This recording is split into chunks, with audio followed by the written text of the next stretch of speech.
Hallelujah! Om Namah Shivaya, Mitakuya Yasin, Om Ganesha Sharanan. Welcome, dear friends, to the 12th episode of Life to Love. Life to Love. Yeah, yo, yeah, yeah, yeah, hey. You gotta laugh, you gotta smile at least once a day. It is me sitting on a tree, and I say, you gotta smile and laugh at least once a day. Yes, 12. Wow, we made it to the 12, to the holy number 12. Jesus had 12 followers, right?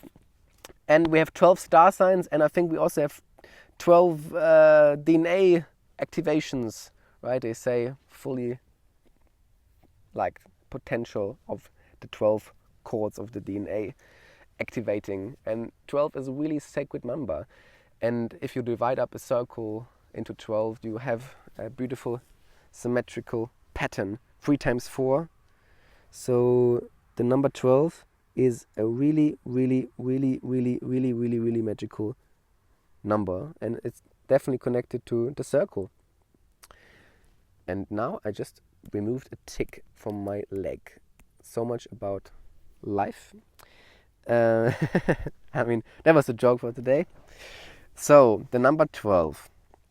It definitely stands for this cycle. Also the like recurring cycle, you know, sort of like being in the rebirthing cycle, you know, that your soul is going to be rebirthed and rebirthed again. And in the next episode I'm going to talk about the number 13 and the possibilities to break this cycle in a space, well, not in a space, more like in a being, in a emotion beyond space and time. But 12 for me is definitely connected to the time, right? I mean, there's also a reason why we have 12 hours, you know, is this cycle, this spinning cycle going round and round. And we have also 12 zodiacs. And I can already hint that really in the sun's yearly cycle, actually it's crossing 13 star signs in 1 year. I think it crosses, like, from the 13th one is a massive star sign. It's this big snake, and there's just one star, I think, which the sun crosses.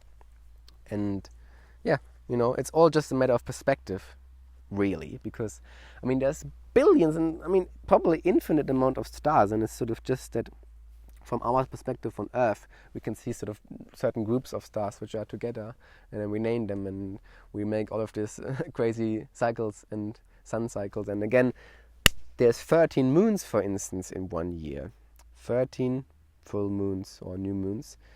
And the 12 definitely is connected to this Sun Roman calendar. And yeah, this is where we're in right now in the Western culture, in this 12 cycle. But it's a really beautiful sacred number, especially because it's really symmetrical. You know, it creates a lot of structure and order in this looping cycle of 12. Really magical. Again, you can divide it by 3, and you can also divide it by 4, and that's, I think, a really powerful magical number. And then you can also say 12 times 12, 144, and it's all really potent magical numbers. Yeah, what else comes into my mind, or should I say heart, when I think about 12? Well, yeah, it to me it's just this like wholesomeness around it, you know. It's wholesome, really wholesome and healthy and perfect, and yeah, in its being, really whole. And again, I'm already gonna hint for this like breakthrough with the sacred number 13, which in Christianity got, well, pushed under the chair, but really it's a really sacred number. Like again, I said, in 1 year cycle we have 13 moons. So 12, number 12, number 12, number 12.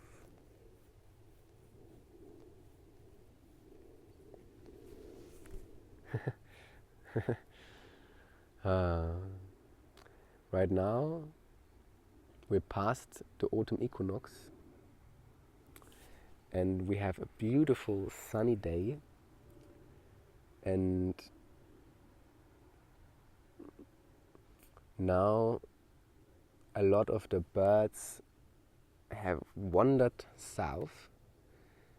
There's some animals which are preparing for the winter's sleep or rest, gathering nuts and collecting food, getting fat before it gets cold. And it's this beautiful time of the year where there is just sort of like just before the big storms come and blow a lot of the leaves away, and just before the first fogs come along, it's this sort of like last sort of sun power period where the earth is still kind of dry, and yet the nights are cold, getting colder. The leaves are already starting to change color, and the seasonal power, we have to just humbly bend to this powerful energy, the sun. Again, we're with the sun, the sun is ruling the seasons. And there's all sorts of seasons around the earth. There's also wet, dry seasons in the tropical places, but in the Middle Europe zone and in this geographical line,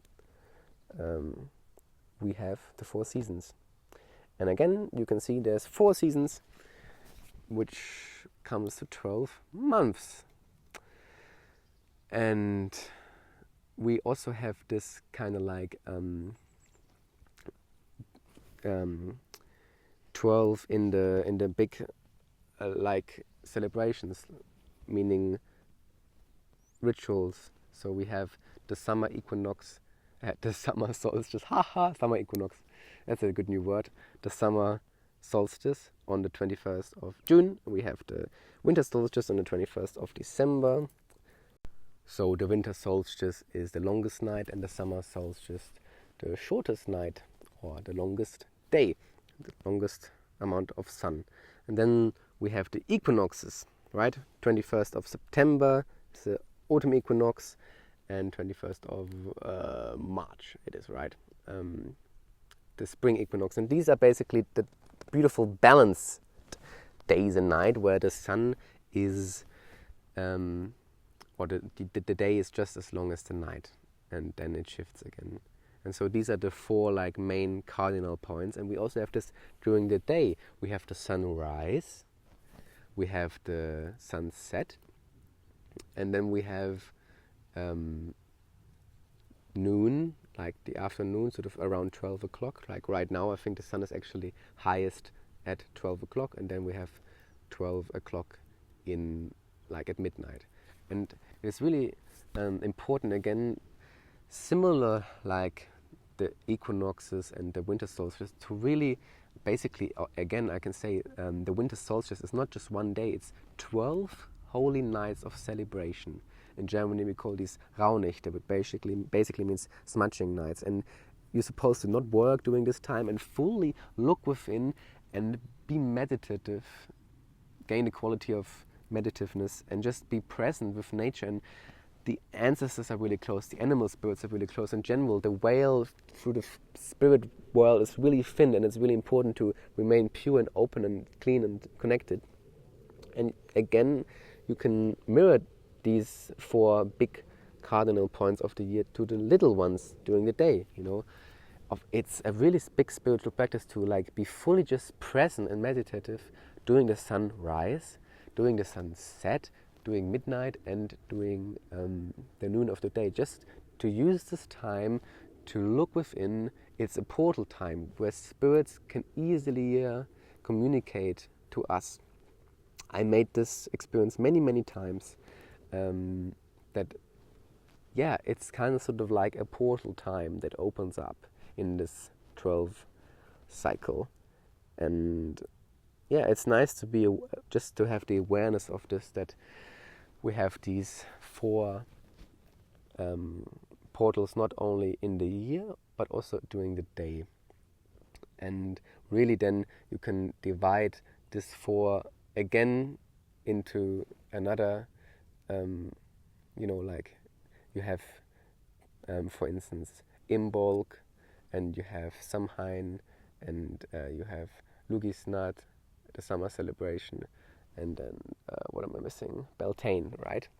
So between, for instance, the spring equinox and the summer solstice, you have Beltane, and this, again, you can divide it, the 4, then into 8, which are also really strong, significant portals, and they're also, again, all connected to the moon, So we have new moon festivals, we have full moon festivals, if you want to call them festivals, and water and fire and earth and wind. Yeah. So this is about the holy number 12 and the cycles. I feel like I have spoken what has intuitively arisen in my being. So may the 12 cycles of the day guide you through an infinite ray of sunlight shining in your heart. And may you hear Mother Earth's beating heart. 12 holy months, 12 holy star signs, 12 followers of Jesus, 12 DNA spines. But may you remember, there is a little gap for the 13. And there's a reason why every podcast has 13 minutes. And this I'm gonna answer in the next episode of Life to Love. You can also say Life to Love, not Life to Love. Love, ha, love and love. Love, ha, ha, ha, oh, baby. Give me love, give me laughing love. See you in the next episode, guys, and enjoy a beautiful day of sunlight, or rain, or moonlight, or winds blow, or stillness, or peace.